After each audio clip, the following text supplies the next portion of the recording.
அனைவருக்கும் மந்திர வணக்கம். அன்பானவர்களே, இது ஒரு மாந்திரிகம் யூடியூப் சேனல். மகாலயபட்ச 14 நாட்கள். ஒவ்வொரு நாளும் காகத்திற்கும் முன்னோர் படத்திற்கு முன்பாகவும் நாம் என்ன படையில் வைத்து வணங்க வேண்டும், அதற்கு என்ன பலன் என்று தினமும் உங்களுக்கு வழிகாட்டி கொண்டிருக்கின்றேன்.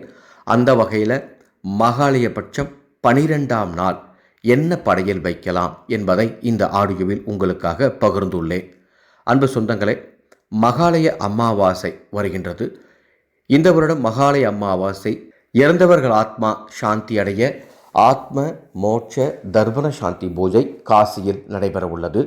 பதிவுகள் நடந்து கொண்டிருக்கின்றது. விவரங்கள் தெரிந்து கொள்ள என்னுடைய வாட்ஸ்அப் நம்பருக்கு தொடர்பு கொள்ளுங்கள்.